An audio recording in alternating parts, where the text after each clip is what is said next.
All right, Shalom. This is Brother Daniela coming back again with another lesson through the Spirit, giving all praises to Yahweh Ba'ashem Yahushai, Ba'ashem Arakak double honor to the elders and apostles of Great Millstone, and Shalom to the hopeful elect brethren teaching and pushing his word in sincerity and in truth. Shalom.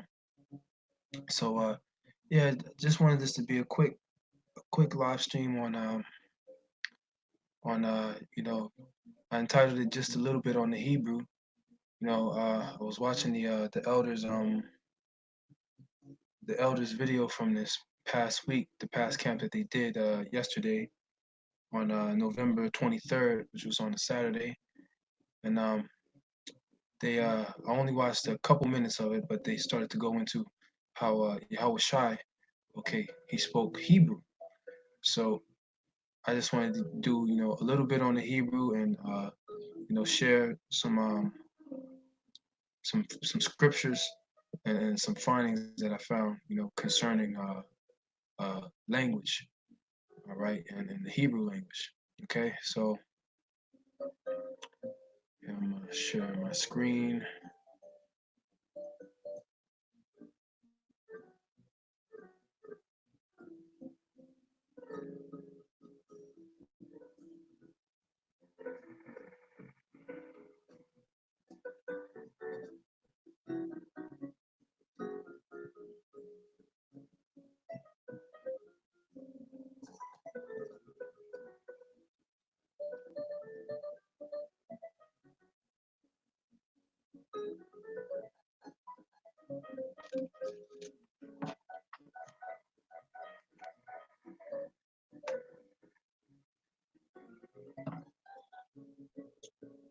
Bear with me for a second, Salakia.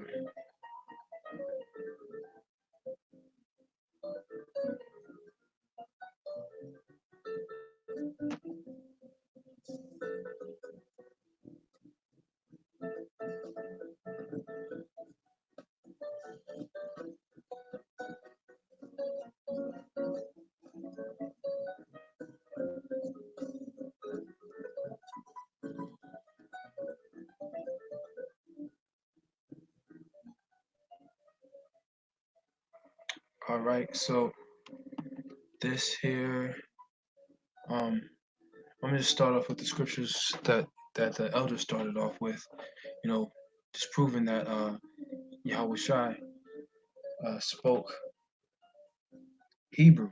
All right, so this here is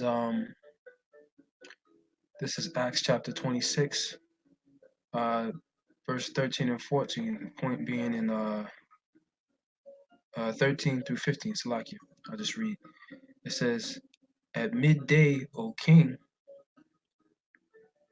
I saw in the way a light from heaven, above the brightness of the sun, shining around about me and them which journeyed with me.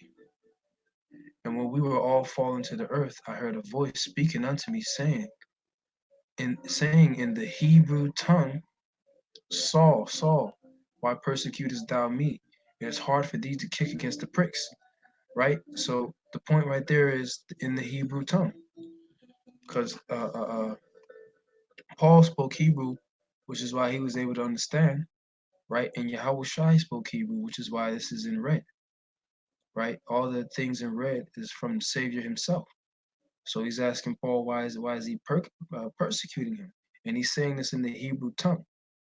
Now, mind you, this was before Yahweh Shai has already been taken up into the heavens, right? So this was before. Let me grab it in Acts.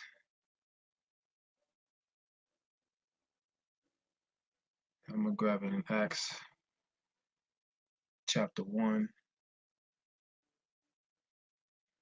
Just grab this real quick, and I'm gonna come back.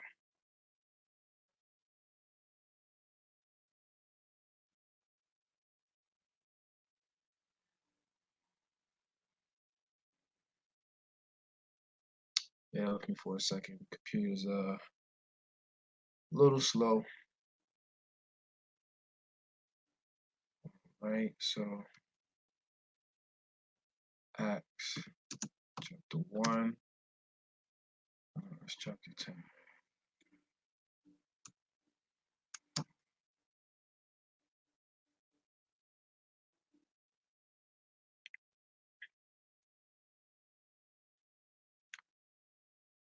All right,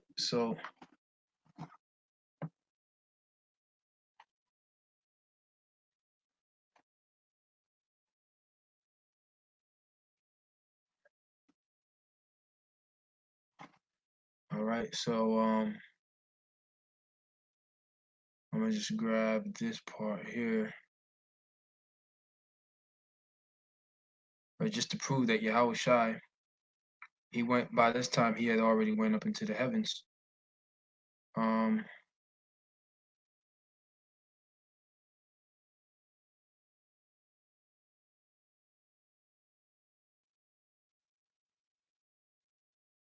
all right, this is Acts chapter 1 and 9. It says, and when he had spoken these things, while they beheld, he was yet taken up, and the cloud received him out of their sight.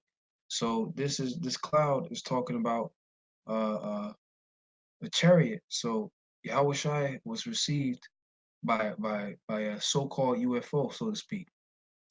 You know, to paint the picture, a so-called flying saucer, spaceship. You know, starship, as we'll refer to them as today. But in the scriptures, they're referred to as clouds, chariots of the Most High, whirlwind, right?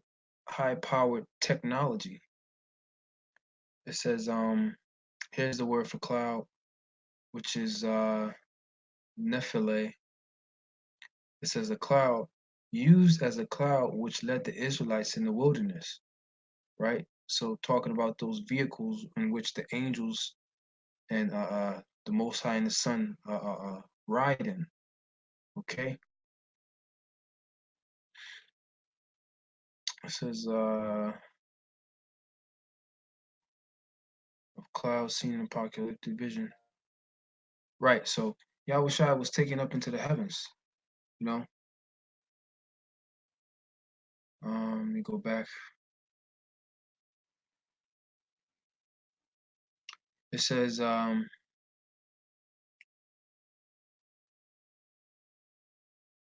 right. It says the cloud received them out of their sight, and while they looked steadfastly toward heaven as he went up, all right, behold, two men stood by them in white apparel. And these two men were angels, right? It says, which also said, ye men of Galilee, why stand ye gazing up into heaven?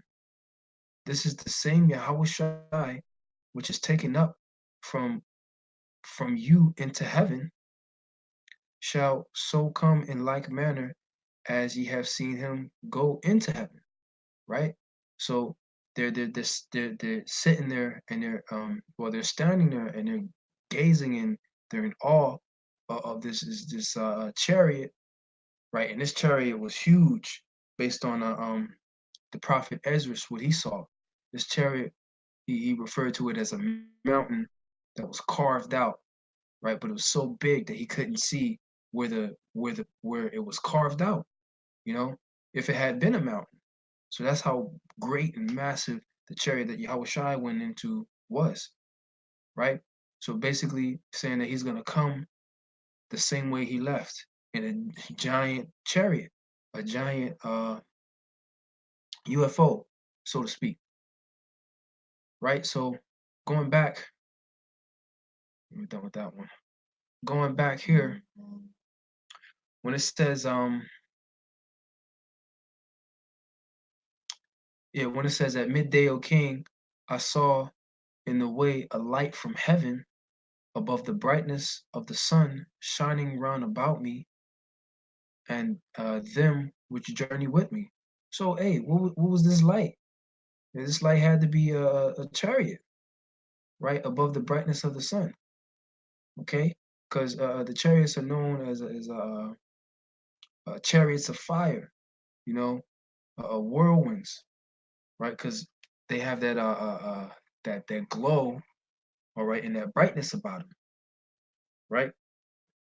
It says, when we were all fallen to the earth, I heard a voice speaking unto me, saying in the Hebrew tongue, Saul, Saul, why persecutest thou me? It is hard for thee to kick against the pricks. And I said, who art thou, Lord? And he said, I am. Now here it says Jesus, but his true name in the Hebrew is Yahushai. I am Yahushai whom thou persecutest. All right. Now, when you look up here for the word Yahushai, right, which that also proves he said in the Hebrew tongue. How could his name be Jesus, or as they have here in the transliteration, right? Jesus, okay, or Jesus, when that that language didn't apply at that time, right? He wasn't speaking that language because he was an Israelite. Israelites who knew their nationality and they were born in Israel and kept the customs. They spoke what? They spoke Hebrew. All right. So just to prove that this is a transliteration, when you look up the word transliteration, is when you take characters from one language and you translate them, you change them into equivalent characters in another language, right? So here you click on Jesus, and then you go to the Vine's expository dictionary, because it really doesn't tell you much down here. It says Jesus, all right, which is not his real name. Don't really like saying that. It says is a transliteration of Hebrew, right? And it says Joshua. Now we know it's not Joshua also because the J was just recently invented and put into the English language. All right, it's about what for 400 years old. You know, it says meaning Jehovah's salvation, which is not what it means. It means he is a deliverer. Yah, he, and deliverer, Yahweh. Right now, um, just going into it, when you go to Joshua, it says of Hebrew origin, Joshua, and here they have Yah Ha wa Shawai, which is not the correct spelling, right? They use the incorrect spelling. Um, Now the correct spelling will be right here. Let me see if I can get a little closer so you brothers can see it.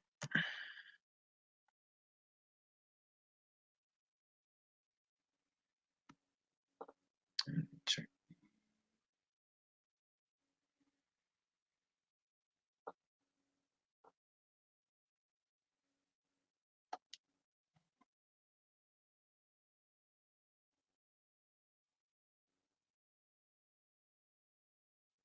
All right.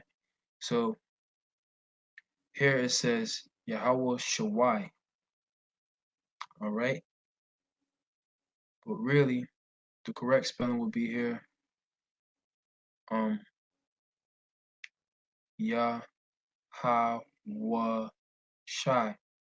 All right. Yah in the Hebrew meaning he, and then Hawashai meaning deliverer. So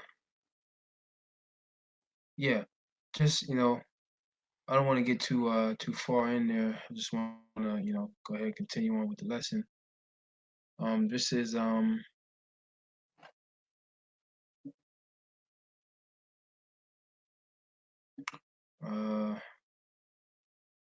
Salakia. Let me go back. Yeah, basically that's just proving that is a transliteration, right? That's not his real name. But now what I wanted to get is concerning Hebrew. You know, Hebrew is it's the language of the heavens.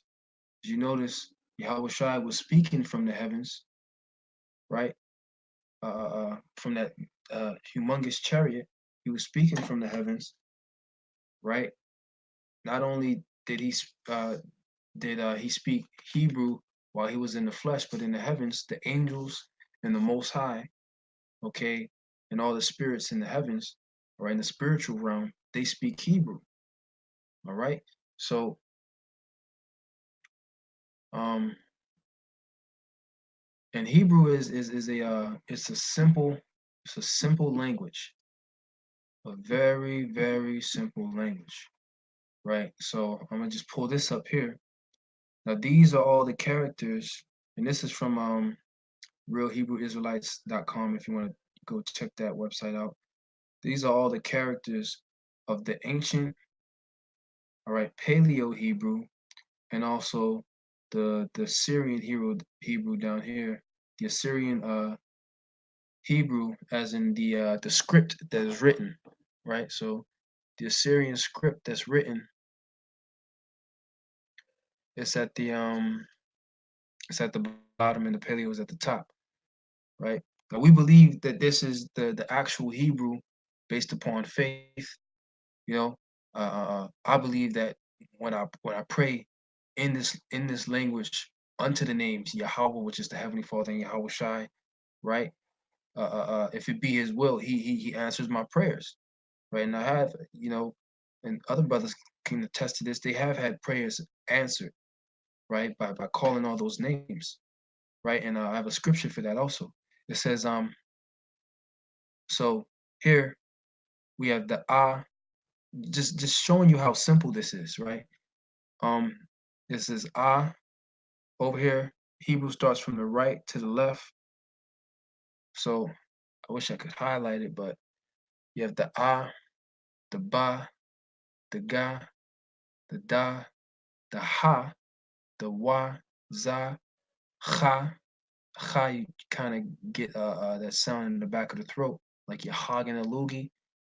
The cha, um, the ta, the ya, the ka, the la, the ma, the na, sa, I, which is this O right here, looks like an O, pa, which looks like a mouth, taza, taza, so like here, kwa, ra, sha, and tha. Okay, so these characters are also the syllables in the language, right? Now, when you write Hebrew, you can also blend some of these characters together. All right, but for the most part, the thing that you see in the thing that you see common about all these characters is that same vowel, the ah sound. All right, the ah sound, and I want to get a little bit on that. But now, in the way that Hebrew is written is very simple, right? Let me see here. This is Ezekiel chapter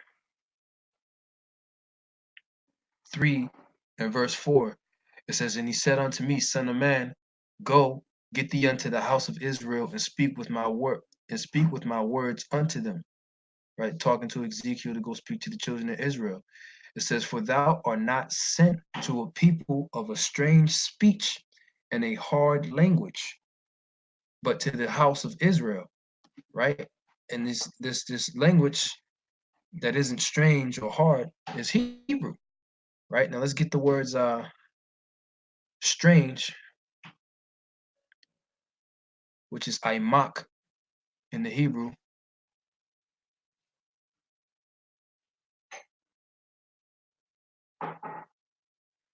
Aimak. It says deep, unfathomable, unintelligible. Right. So when something's unfathomable, you're unable to understand it.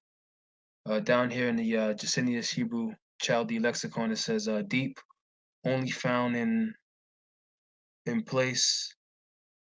Let me see, Salakia. It says deep of lip, using a barbarous or foreign tongue. Right. So, hey, Ezekiel wasn't going to people he didn't know.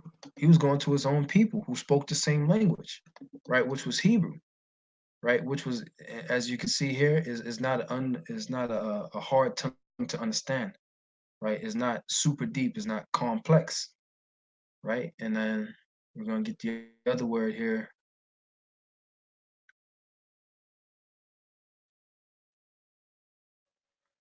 We're gonna get the other word here, which is strange speech. We're gonna get the word hard, which is kabad in the Hebrew, kabad. Now, hard, they have heavy, grievous, heavy, massive, abundant, numerous, heavy, dull, hard, difficult, burdensome, right? Very oppressive, numerous, rich.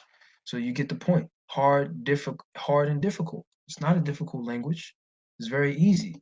As I just showed you here, all the characters and the sounds that go with them, they're basically the syllables of the language. Right, and how many is it? Count 1, 2, 3, 4, 5, 6, 7, 8, 9, 10, 11, 12, 13, 14, 15, 16, 17, 18, 19, 20, 21, 22. Right? So there's 22 basic building blocks for the language of Hebrew, right? Uh, uh, with the uh, with the exception of the with with the exception of the word blend, the character blends, I should say, right? So that with the character blends, that would be a little more syllables in terms of syllables, Salakia. But there's 22 building blocks for the whole language of Hebrew, right? Now, for the building blocks of these other languages, you would refer to them. They're called elemental sounds, all right, or phonemes is what they would call them, right? And for all these other languages, they have multiple phonemes, right? Some of them 46, some of them 32, 50, right? In order to have all the basic sounds for that language. But here in Hebrew, you have just about 22, right? So real simple, all right? And even in the format of how things are written, right? Like for example, up here it says Lashawan Kodash, right? It says really it says tongue holy. Uh, uh, um, so like I guess that's not really a good example, but yeah, even in writing, there's not in speaking and in writing, there's not a whole bunch of extra words put in there like in English, you know. So uh, now one reason why I really wanted to do this lesson because the Hebrew that we speak, all right, the ancient Paleo Hebrew is the most powerful language on the planet, right? So you know, and it's really one of the reasons why we do have to go back into the Hebrew to get the full understanding of these words in English, and of course with Esau tampering with some of the resources that we use, right? But we're led of the Spirit to understand what different things mean. So I have here the prologue to Ecclesiasticus, all right, also known as the Book of Sirach. I just want to hop down to, I had it highlighted. I want to hop down to the point that I want to get. This is Bear with me for a second. I just had this highlighted. Right. All right.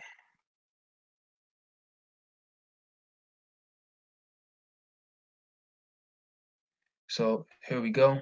This is this is Ecclesiastes, the prologue, starting in chapter 1, and this is starting right here where it says, wherefore, it says, wherefore let me entreat you to read it with favor and attention, and to pardon us wherein we may seem to come short of some words, right? So, coming short in the translation of the words from the Hebrew, it says, which we have labored to interpret, for the same things uttered in Hebrew, all right? So things spoken in Hebrew, all right, and translated into another tongue, all right? All these other languages, Chinese, Spanish, Japanese, English, right, have not the same force in them, right? So they're not as powerful as when they're spoken in Hebrew. And not only these things, but the law itself and the prophets and the rest of the books have no small difference when they are spoken in their own language, right? So compared to all these other languages, Hebrew is the most powerful, right? And in terms of the scriptures, man, you have to go back into the Hebrew, right? Or you have to go back into the Greek to get the understanding of these different words. Because one word in English, in Hebrew can translate to well, one word in English is Salakia. One word in Hebrew is translated into three different meanings in Hebrew and in English, man. Right, so it doesn't translate completely and correctly, you know, accurately, Salakia.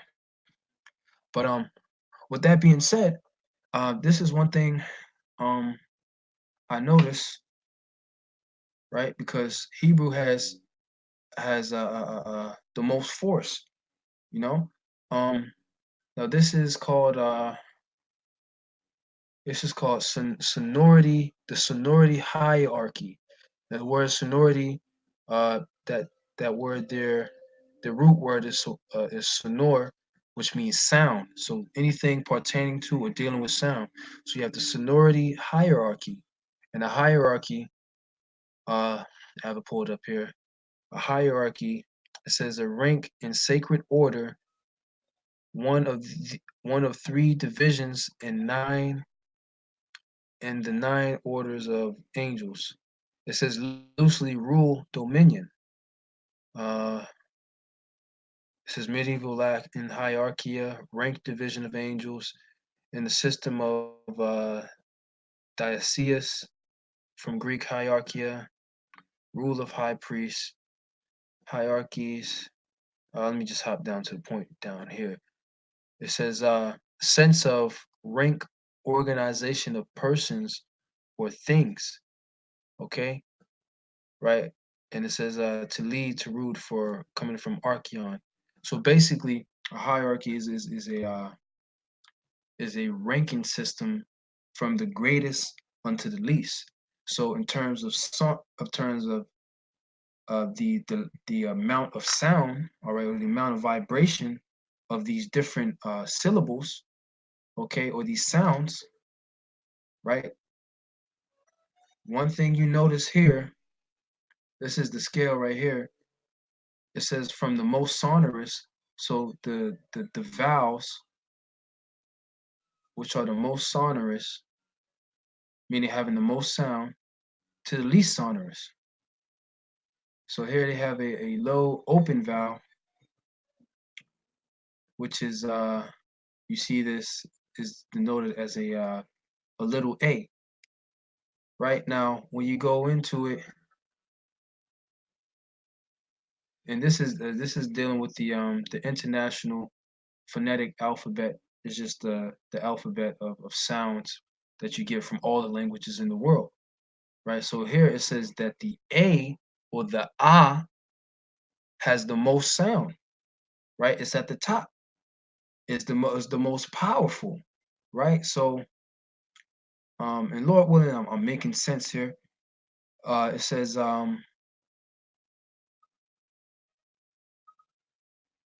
I got this right here, just to show you is denoted as a little a, and I'm just gonna play it, right?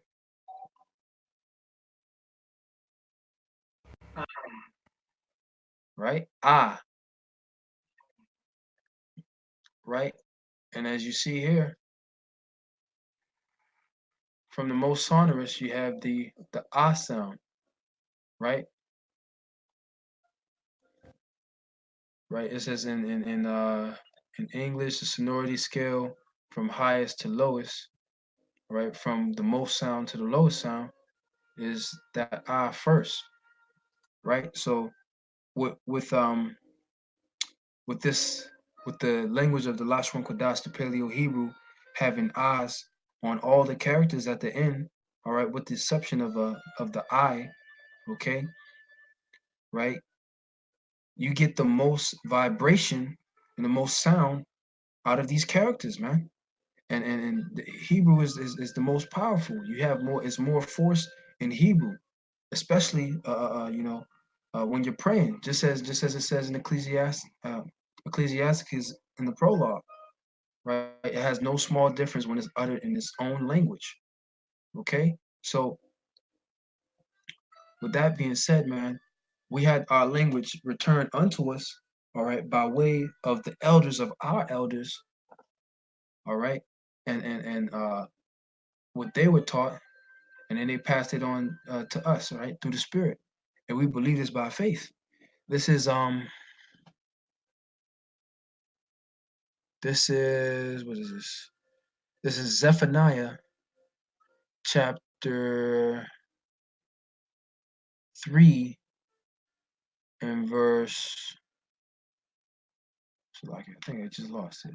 In verse 9, it says, "For then will I turn to the people, the Israelites, a pure language, all right, a holy language." It says that they may all call upon the name of the Lord, right? And that in all caps is Yahweh, which is the name of the Heavenly Father, all right, the Almighty. It says to serve Him with one consent, right? So this is the main reason why the Lord gave us the language back, so we can call upon His name again, right? And the Lord gave it back to us, um, yeah, that we may all call upon Him for in one consent, right?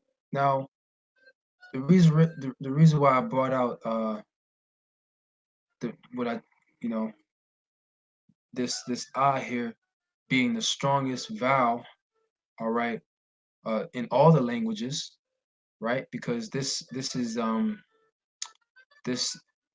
is just notation or how they represent it on paper, right? For the IPA, which when you look up IPA here, it says International Phonetic Alphabet. It says the International Phonetic Alphabet is an alphabet system of the phonetic notation based primarily on the Latin alphabet. It was devised by the International Phonetic Association in the late 19th century and as a standardized representation of sounds of spoken language. Now, when they say spoken language, they mean all languages that are spoken on the earth, right? I guess as many as they can record, but of spoken language. So out of all the spoken language, the ah has the most sound, right? Because when you think about it, when you make an ah sound, your tongue is all the way at the bottom of your mouth. You have the most air coming out, right? So with the e's and the a's and the oo's, it's not much force in them, man, right? These Christians try to say these Jehovah wickedness. They try to say that the Lord's name is Jehovah, right? But that sound and that o, it doesn't have that force in them because they're not really speaking in the ancient Paleo Hebrew. The Lord's name and the Son's name are in the ancient Paleo Hebrew. But with the eyes, okay, which is in the Hebrew. There's no J in the Hebrew, by the way, right? With the eyes, you hear how much more powerful it is, especially the name of the Lord, right? Think about, hey, just listen, man. You got Jehovah. It says Jehovah, but then you got Yahweh, right? Much louder, much more vibration there, man. Holier, okay? Uh, uh, um, right? And then the same thing, you got Jesus, which I don't like saying that name, and you got Yahweh Shai, right? So with the eyes, you get more vibration and more sound. I just thought that was interesting to share because Hebrew has more force and power in it, just as we read. Now, I just want to end it off here. I just wanted this to be a quick live stream. This is Proverbs chapter, what is it, 18? Did I miss it? This is Proverbs 18 and 10. It says, the name of Yahweh, Bahashem Yahweh Shai, is a strong tower. The righteous runneth into it and are safe, right? So the name of Yahweh, why Yahweh Shai, have force in them, man, right? They have they have force in them, right? They have the power to make things happen when you pray unto those names. All right. And that's who the elect are going to be calling on in during Jacob's trouble, in the time of trouble. The names of Yahweh or Yahweh Shai. All right. So I just wanted that to be a quick video on how you know Hebrew is the language that the Lord spoke. All right. And seeing that he went up into the heavens is the language that the angels spoke also. Well, so like seeing that he was speaking from the heavens, okay, and that the the the fact that there's all I's in all the characters, and when you speak, you hear right? You have the most vibration and the loudest sound from the Hebrew language, right? So, yeah, with that, Lord willing, this was a edifying lesson, and with that, I want to give all praises to Yahweh Bashim Yahweh Shai, Bashim Arakakwadash, double honors to the elders and apostles of Great Millstone, and shalom to the hopeful elect brethren teaching and pushing this word in sincerity and in truth. Shalom.